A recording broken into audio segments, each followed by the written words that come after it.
Eu sempre achei que minha vida era chata no melhor sentido possível. Chata como rotina estável, chata como conta paga antes do vencimento. Tenho 46 anos agora. Na época em que tudo começou a rachar, eu tinha 44. Trabalho na área de logística industrial desde os 20 e poucos anos. Não herdei dinheiro. Não ganhei na loteria.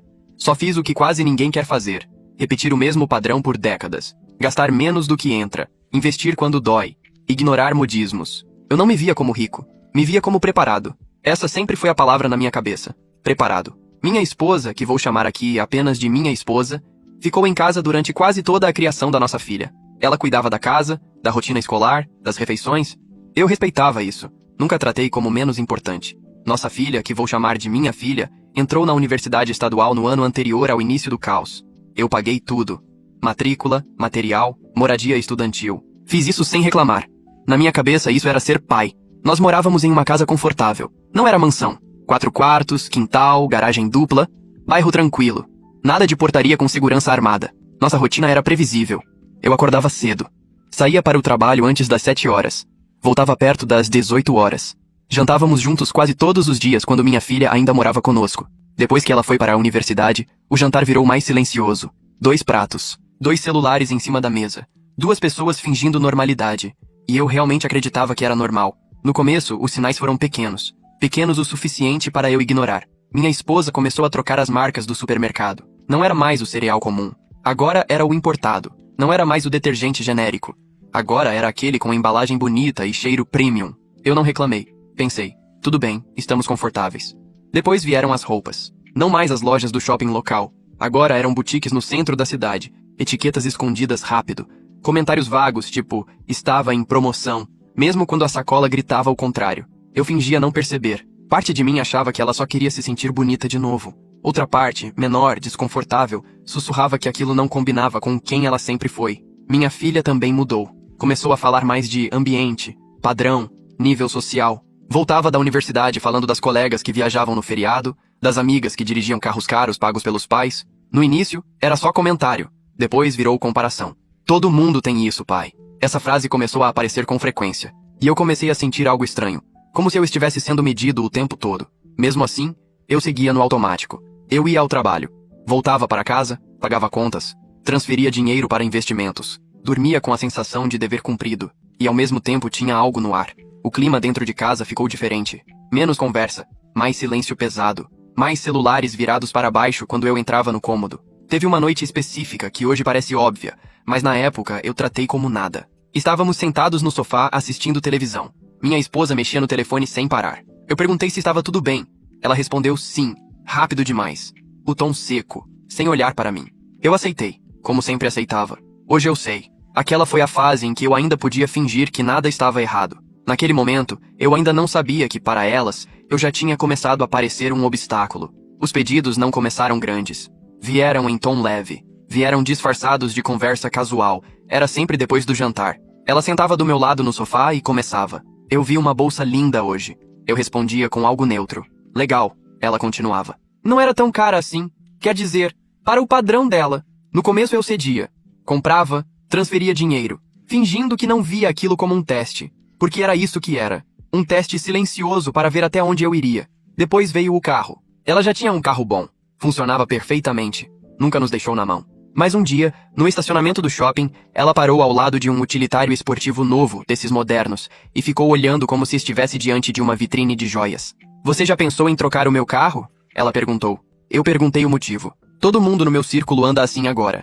Ali foi a primeira vez que senti raiva de verdade. Não discuti. Só fiquei em silêncio por alguns segundos, olhando para o volante e tentando organizar a resposta sem machucar. Eu disse que não fazia sentido trocar algo que estava funcionando perfeitamente. Ela suspirou. Não respondeu. Cruzou os braços. Olhou pela janela. Esse tipo de reação virou padrão também. Em casa, começou a haver um clima estranho. Quando eu dizia sim, eu era incrível. Quando eu dizia não, eu virava difícil, controlador, pão duro. Minha filha entrou no jogo sem perceber. Ou talvez percebendo demais. Ela ligava da universidade pedindo dinheiro extra. Não era para comida. Era para viagens de fim de semana. Para roupas novas. Para eventos. Uma vez eu perguntei por que ela precisava de tanto. Ela respondeu. Pai, você não entende como é lá. Eu fico deslocada. Eu comecei a ter pequenos diálogos internos estranhos. Parte de mim dizia, você trabalhou para isso? Pode dar conforto para sua família? Outra parte gritava: se você abrir essa porta, nunca mais consegue fechar. Eu tentava negociar comigo mesmo. Comprava algumas coisas, recusava outras. Criava limites suaves, sempre tentando manter a paz. Mas a paz começou a parecer artificial. Teve uma noite em que estávamos jantando e minha esposa comentou casualmente sobre a família de uma amiga. Disse que eles tinham comprado uma casa de férias, que viajavam em primeira classe, que tinham motorista em viagens longas. Ela não pediu nada diretamente, só falou, mas eu senti que aquilo não era conversa, era comparação, era pressão. Eu respondi algo simples: eles vivem a vida deles, nós vivemos a nossa. Ela me olhou como se eu tivesse ofendido algo sagrado. Você fala como se fôssemos pobres. Aquilo me atingiu no estômago, porque eu sabia exatamente quanto dinheiro entrava naquela casa. Eu sabia o quanto estávamos seguros. Eu sabia o quanto éramos privilegiados. Aos poucos eu comecei a perceber algo assustador. Eu estava começando a me sentir culpado por não gastar. Eu, que sempre fui elogiado por ser responsável, comecei a me ver pedindo desculpas por ser quem eu sempre fui. E mesmo assim, eu ainda acreditava que aquilo era só uma fase, um ajuste, um momento estranho. A conversa que eu vinha adiando aconteceu numa terça-feira qualquer. Eu tinha ensaiado aquilo na cabeça o dia inteiro. No trabalho, eu não consegui me concentrar direito. Abri planilhas, fechei planilhas, olhava números e, ao mesmo tempo, lembrava das caras dela no shopping, dos suspiros, das indiretas. Eu sabia que se não falasse naquela noite, ia continuar empurrando o problema com a barriga até ele explodir sozinho. Depois do jantar, eu pedi para conversarmos. Ela revirou os olhos de leve. Foi sutil, mas eu vi. Eu comecei tentando ser calmo. Falei sobre planejamento, sobre futuro, sobre aposentadoria, sobre segurança para nossa filha, sobre não precisar correr atrás de dinheiro quando estivermos velhos. Ela me deixou falar. Quando terminei, ela riu. Você fala como se fosse o único que se importa com essa família. Aquilo me desestabilizou. Eu disse que não era isso. Que eu só queria equilíbrio. Ela levantou o tom na hora. Disse que eu usava dinheiro como forma de controle, que eu gostava de ter poder, que eu fazia ela se sentir pequena. Eu fiquei olhando para ela tentando reconhecer a mulher com quem me casei. Eu tentei argumentar. Lembrei das viagens anuais, do carro dela, da universidade paga da nossa filha, do conforto da nossa casa. Ela cortou tudo. Isso não é viver bem. Isso é sobreviver com luxo controlado. A discussão subiu de nível rápido. Voz mais alta. Ela começou a chorar, mas era um choro estranho. Parecia frustração. E então veio o golpe que eu não esperava. Minha filha concorda comigo. Ela jogou o nome da nossa filha na mesa, como se fosse um argumento final. Eu senti o peito apertar. Perguntei se ela estava falando sério. Ela confirmou. Disse que minha filha achava que eu era antiquado, que eu não entendia o mundo atual. Naquele momento, eu senti uma mistura de incredulidade e tristeza. Depois daquela noite, nada voltou ao normal. Minha filha começou a ligar menos. Quando ligava, era sempre para pedir dinheiro. Não perguntava mais como eu estava. Não falava da universidade por vontade própria. Era sempre uma transação disfarçada de conversa. Quando eu tentava tocar no assunto do dinheiro com ela, ela repetia frases prontas. Você tem condições. Você só não quer. Outros pais fazem isso. Eu comecei a sentir que existia um lado da casa contra mim. Minha esposa ficava fria, distante. Não me tocava mais do mesmo jeito. Não me olhava do mesmo jeito. Às vezes eu entrava no quarto e ela virava o corpo para o outro lado. Eu dormia mal. Deitava olhando para o teto, contando mentalmente tudo o que eu tinha construído. E ao mesmo tempo me perguntando quando foi que aquilo deixou de significar amor e virou motivo de guerra. E ainda assim, eu tentava me convencer de que aquilo podia ser resolvido.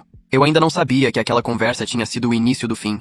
Naquela mesma noite, depois que a discussão morreu de cansaço, não de acordo, nós ficamos em silêncio. Eu pensava, talvez eu tenha sido duro demais. Talvez eu tenha escolhido as palavras erradas. Talvez eu pudesse ter falado com mais carinho. Logo depois vinha outro pensamento. Por que eu tenho que pedir desculpa por não querer jogar fora o que construí? No dia seguinte, acordei cedo como sempre. Fiz café. Ela não falou bom dia.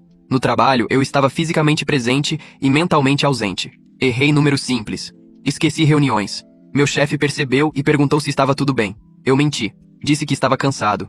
Na hora do almoço, tentei ligar para minha filha. Chamou até cair na caixa postal. Mandei mensagem perguntando como estava a semana dela. Ela respondeu horas depois com um tudo bem, seco, sem pergunta de volta como era antes. Sem emoji, sem nada. Aquilo doeu mais do que a briga com minha esposa. Porque com ela eu já esperava conflito. Com minha filha, eu ainda esperava acolhimento. Nos dias seguintes, a casa virou um lugar estranho. Teve uma noite em que eu ouvi minha esposa falando ao telefone no quarto. Ela fechou a porta. Falava baixo, mas eu conseguia ouvir meu nome no meio da frase. Não entendi o resto. Mas ouvir meu próprio nome naquele tom, naquele contexto escondido, me deu um nó no estômago. Passei a chegar mais tarde do trabalho só para evitar o clima. Ficava no carro parado na garagem alguns minutos. Eu nunca tinha feito isso antes. Eu pensava, talvez seja fase. Mas o comportamento delas não diminuía. Só mudava de forma. A coisa do telefone aconteceu numa tarde que parecia completamente normal. Nós estávamos sentados na sala, cada um no seu canto do sofá, a televisão ligada em um programa qualquer que nenhum dos dois realmente estava assistindo. Eu estava com o laptop no colo, fingindo responder alguns e-mails do trabalho. Ela estava mexendo no celular, como sempre. De repente, o aparelho dela vibrou. Não foi um toque comum.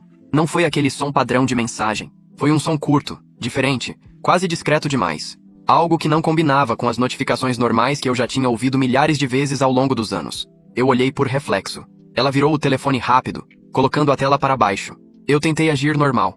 Perguntei o que era. Ela respondeu rápido demais. Configuração automática. Nada. Nem me olhou quando falou. Eu fingi aceitar.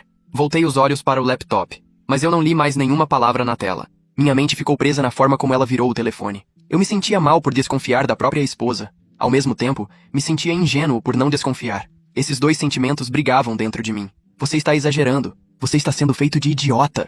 Eu lembrava das conversas interrompidas quando eu entrava no cômodo. Dos risinhos abafados. Do alinhamento estranho entre ela e minha filha. Tudo começou a se encaixar de um jeito que eu não queria aceitar. Passei 2 dias tentando ignorar. No terceiro dia não consegui mais. Esperei o momento, ela foi tomar banho à noite. Deixou o telefone em cima da bancada do quarto. A água começou a cair no banheiro. Eu fiquei sentado na cama, olhando para o aparelho como se ele fosse uma bomba prestes a explodir. Peguei o telefone. Eu não queria ver traição. Eu queria ver algo bobo. Uma notificação idiota. Um mal-entendido. Eu desbloqueei a tela. E naquele momento eu ainda não sabia exatamente o que iria encontrar. Quando a tela acendeu, a primeira coisa que eu vi não foi uma conversa explícita. Foi pior. Foi normal demais. Um aplicativo que eu nunca tinha visto instalado ali. Ícone elegante, nome neutro, desses que parecem aplicativo de banco ou agenda. Eu abri. A página inicial carregou devagar, como se estivesse me dando tempo para desistir. Quando apareceu o perfil, a foto era dela. Não uma foto antiga, não uma foto casual. Era uma foto pensada. Iluminação boa. A descrição me deu náusea. Falava de estilo de vida elevado, falava de expectativas altas,